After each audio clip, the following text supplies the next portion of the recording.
तो hello guys, अब हम सॉल्व करने वाले हैं एक्सरसाइज नंबर 5.2 का क्वेश्चन नंबर 90। ठीक है, तो चलिए शुरू करते हैं।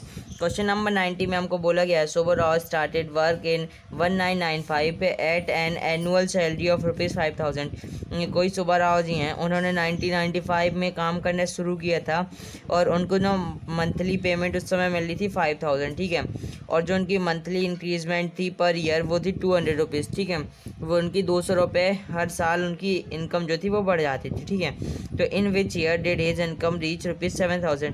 तो कितने साल बाद उनकी इनकम 7,000 रुपीज़ पे पहुंचेगी। ठीक है, तो ये हमको फाइंड आउट करना है। ठीक है, अब मैं इसको कैसे फाइंड आउट करूँगा, ए बी के फॉर्मूले से। ठीक है, तो चलिए देख लेते हैं इसको भी। सबसे पहले मैं यहाँ पे लिख दूँ सॉल्यूशन।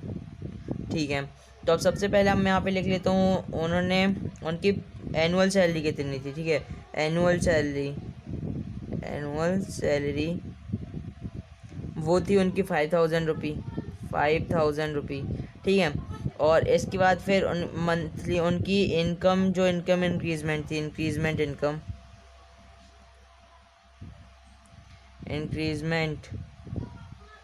इनकम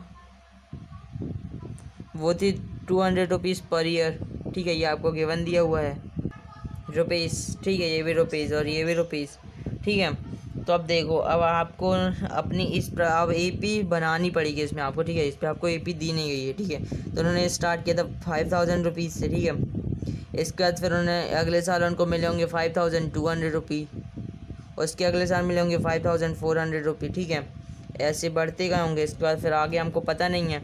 इसके बाद फिर जो लास्ट में उनको कितना मिला, उनको मिला था 7,000 रुपी। ठीक है, अब हमको ये फाइंड आउट करना है। ठीक है, तो अब देखो यहाँ पे जो हमको ए दिया गया है, ए वो है 5,000 रुपी। ठीक है, 5,000 रुपीज़। ठीक है, इसके बाद फिर जो यहाँ पे हमको डिफरेंस दिया गया है, डिफरेंस वो 5,200 मतलब ये 200 रुपी बस है ना, 200 रुपीज़ का है। ठीक है, तो ये 5,200 माइनस 5,000 करोगे तो आपके पास 200 आएगा। ठीक है, अब चलो अब हम इस पे ए एन का फॉर्मूला लगा देते हैं। देखो, ठीक है, और क्या कहते हैं, और मेरे को यहाँ पे ए एन दिया गया। ठीक है, ए एन ए 7,000 है, तो उसको भी अब मैं यहाँ पे लिख दूँ, ए एन इक्वल टू 7,000। ठीक है, चलो अब मैं यहाँ पे पट कर देता हूँ। तो ए एन का जो मेरा फॉर्मूला होता है वो है a n equal to a plus n minus 1 और मल्टीप्लाई बाई डी। ठीक है, तो ए एन यहाँ पे मेरे पास 7,000 है, तो मैं अब यहाँ पे 7,000 लिख दूँगा। इक्वल टू में ए मेरे पास यहाँ पे 5,000 है, 5,000 प्लस एन यहाँ पे मेरे पास क्या है, एन कुछ नहीं है, तो एन माइनस 1 और डी यहाँ पे मेरे पास 200 है। ठीक है, अब मैं इसको फटाफट से सॉल्व कर लेता हूँ। 7,000 और इधर 5,000 जो है पॉजिटिव है, अगर इक्वल टू किधर आएगा तो माइनस का हो जाएगा, माइनस का 5,000। ठीक है, जब मैं इसको 5,000 अच्छे से लिखूँ 5,000। ठीक है, और ये माइनस इक्वल टू में मेरे पास क्या था, ये 5,000। ठीक है, इक्वल टू में देखो एन माइनस 1 है, 200 बचा, तो देखो 200 मल्टीप्लाई बाय एन करोगे तो कितना आएगा, 200 n minus 200 multiply by minus का 1, तो ये जाएगा माइनस का 200। ठीक है, वो मैंने यहाँ पे लिख दिया। अब 7,000 माइनस 5,000 करोगे तो कितना आएगा, आपके पास आएगा 2,000। ठीक है, अभी देखो ये जो आपके पास ये माइनस का 200 अगर इक्वल टू किधर आएगा तो प्लस का 200 हो जाएगा, प्लस का 200। ठीक है, और जो n के साथ 200 है ये n से मल्टीप्लाई में है, अगर इधर आएगा इक्वल टू किधर आएगा तो जो डिवाइड का हो जाएगा, ये डिवाइड का 200 इक्वल टू में n।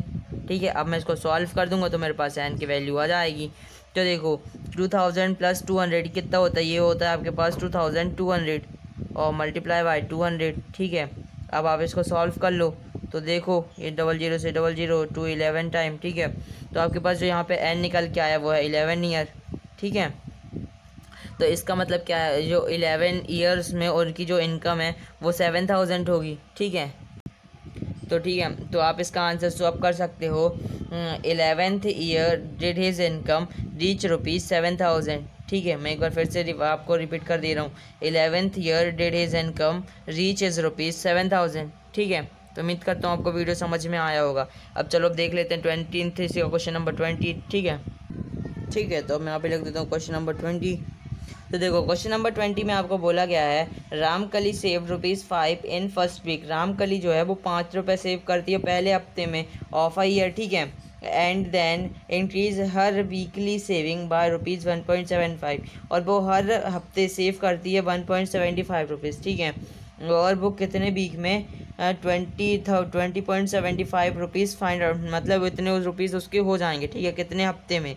तो यही हमको फाइंड आउट करना है। अब हम उसको कैसे फाइंड आउट करेंगे, यहाँ भी हम अपना एन टर्म का फॉर्मूला लगाएंगे, ठीक है। चलो अब मैं इसको सॉल्व करता हूँ, तो मैं यहाँ पे लिख देता हूँ सॉल्यूशन, ठीक है।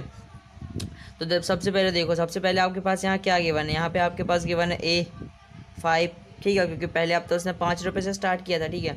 और इसके बाद फिर यहाँ पे आपको डी आपको गिवन है 1.75, क्योंकि देखो वो हर हफ्ते 1.75 रुपीज़ इंक्रीज़ कर रही है ना। और इसके बाद फिर आपको गिवन है AN, ठीक है, AN गिवन है, देखो कैसे, देखो 25.75, ठीक है। तो देखो ये जो 20.75 रुपीज़ है, वो सबसे लास्ट हफ्ते में इतने रुपए वो जमा करेगी, ठीक है, और कितने हफ्ते में जमा करेगी वो हमें फाइंड आउट करना है, ठीक है। तो इस हिसाब से हमारे पास AN भी गिवन है, ठीक है। अब हम इसको सॉल्व कर लेते हैं, ठीक है।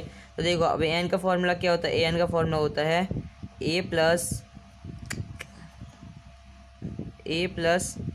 n-1 और मल्टीप्लाई बाई D। तो AN यहाँ पे मेरे पास है 20.75 इक्वल टू में A मेरे पास है 5 प्लस n यहाँ पे मेरे पास कुछ नहीं है माइनस का 1, यहाँ पे D मेरे पास है 1.75, ठीक है। अब आप इसको सॉल्व कर दो, आपके पास आंसर आ जाएगा। तो ये देखो 20.75, ये 5 इधर पॉजिटिव, अगर इक्वल टू किधर आएगा तो माइनस का 5 हो जाएगा, माइनस का 5, ठीक है। इक्वल टू में यहाँ पे मेरे पास है n-1 और मल्टीप्लाई बाय 1.75, ठीक है। तो अब देखो 20.75 माइनस 5 करोगे तो आपके पास कितना आएगा, आपके पास आएगा 50 और ये पॉइंट का 75, ठीक है, ठीक है।